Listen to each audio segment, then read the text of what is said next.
Hey guys, we all have a group of friends, and so today I thought that I would make a video on 10 different types of friends. Number 1, the show-off friend. So this is the friend who, you know, they may be good at a lot of things, but they constantly make sure that you know that. So, you know, if you get a high score on a test, they'll come up to you, "Oh, what's your score?" Oh, mine's higher. Or, "Oh, I'm the best at this, I'm the best at this." They talk about their sports, their extracurriculars. You know, it can get kind of annoying. And they tend to be really competitive. They always try to beat you at everything. And, you know, they may be a good friend, but everyone has that one thing that bothers you. Number 2, the quiet friend. Now this friend, not always, but they generally tend to be nicer than the rest of your friends. They tend to be really sweet, really great, but they're relatively quiet. You know, they just kind of sit there. They're just kind of there. They're great friends. They're great to hang out with one-on-one, but in a big group, they're just kind of there. It can get a little awkward just, you know, for the people around them. Number 3. I don't speak Spanish. The loyal friend. So this friend may be your best friend, maybe the best friend you have. They're super loyal. They keep all your secrets. They don't necessarily do everything you want. They're not like a slave to you, but they get you. They know what they can tell to other people, what they can't, without you actually having to spell that out for them. They tell you things, you tell them things. Generally, probably your closest friend. Number 4, the successful friend. Now, this friend is the one who's not particularly smart. I mean, they have to be smart, but they're not smarter than everyone else. But they somehow get all these opportunities that they just happen to be really successful, like in high school or however old you are. They're the ones who get all the praise from the teachers. They're the ones who get all the internships and all these amazing opportunities, and you're just kind of there like, I'm doing the same thing. I don't know how you're getting all this stuff, but okay. It can be a little annoying just because they generally don't do much more than you. They don't work harder, they're not smarter.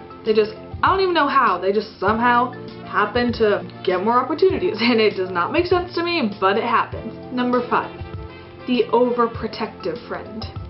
Now this friend, they do really value you as a friend, which is a nice quality, but they don't really like when you hang out with other people that aren't them or their close friends.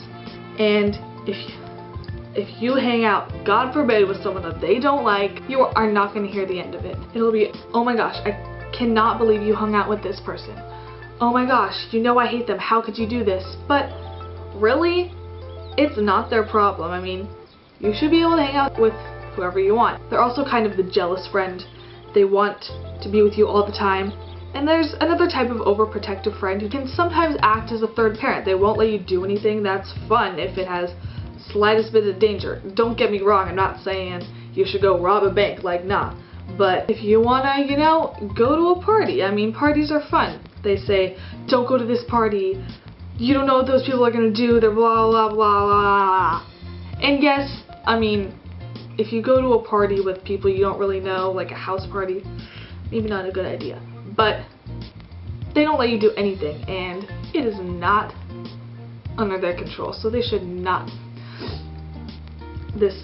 This friend, I mean, they can't, like I said, they really value you as a friend, so they can be a really good friend. You may really value them too. But if they don't like someone, they'll still be your friend, but they'll just get really angry, and I don't understand, because you'll have different friends. I mean, calm down. Number 6, the overdramatic friend. Now this friend, again, they can for all of these, they can all be good friends, but this friend tends to over-dramatize everything that's around them, and they really like to create the drama themselves. So for instance, someone tells them a secret. They want to make this into the biggest deal they possibly can. So they'll go up to you and they'll say, "So-and-so told me a secret." And then you'll be all interested because, oh, it's a secret, I want to know the secret, like, hello. And they will say one of 2 things. "Oh, I can't tell you. They made me promise not to tell."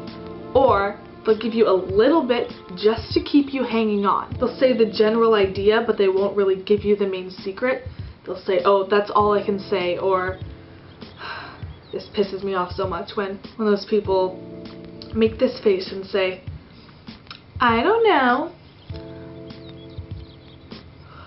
It's so annoying. They're those people who want you to ask them about something. They bring up something that you wouldn't necessarily ask about out of the blue, but they want you to ask. They want to have the attention on them. And there's lots of other drama they can cause, and this can be positive or negative. If there's someone who really likes them, they may get all freaked out. "Oh my gosh, this person looked at me. Oh my gosh, they smiled at me." Yes, that's fine if you like them too, but sometimes you need to calm down. Or if someone, criticizes them. Yes, nobody likes criticism, but they will sulk for days and they will not let anyone around them be happy. And that's just not really the attitude you want to have. Number 7, the friend that you don't actually like.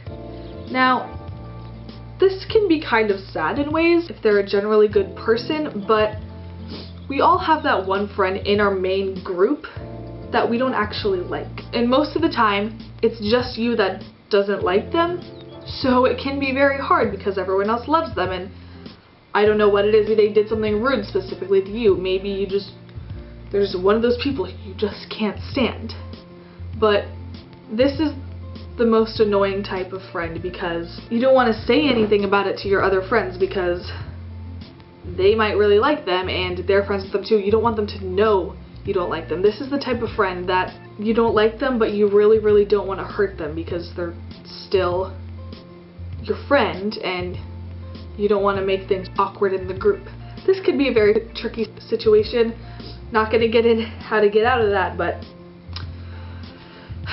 that friend. I've probably had that in many different social groups, and I can tell you it's never fun. Number 8, the sexual friend. Now, this can be sexual in 2 types of ways. The first kind is actually sexual. They do lots of sexual things. They go out and do things with other people that is not PG rated. But then there's the other type of sexual friend who they don't actually do anything with other people, but they just have this kind of feel about them. They make weird sexual motions during school or sexual dancers. That's something. But what can sometimes be funny about this friend is that they don't really understand what they're doing, or they don't really know what it means. This is also kind of the innocent friend, but also really, really not. This may not be a friend in every group, but I definitely know I have this friend and I love her because she makes this really sexual movement and then she gets scared of it because she'll be like, "Oh my god, what did I just do? That's so weird." Or she really won't know what it means, and it's very entertaining. Number 9, the laughter friend. I don't really know what to call this, but it's that friend who thinks everything is funny. Now, this can be really fun.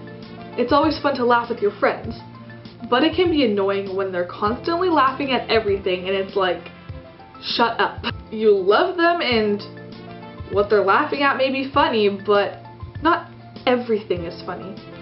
And then there's also those people who just laugh way too hard at something.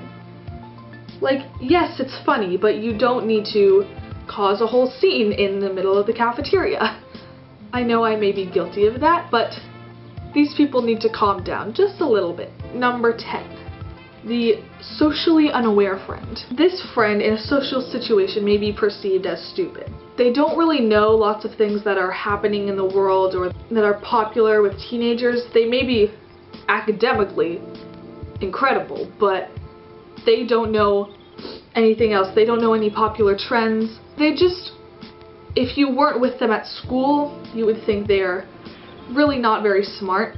Not just because, a lot of popular trends come off of media not everyone consumes so much media, but they just don't really know how to act around people.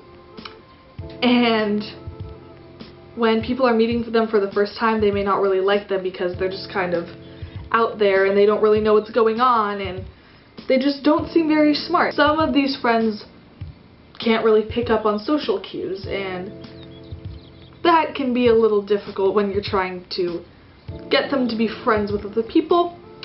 Generally doesn't really work out. So there you have 10 types of friends. I thought this would be an interesting video to make because I have lots of different types of friends, and I think there's a couple types of friends that everybody has or lots of people have.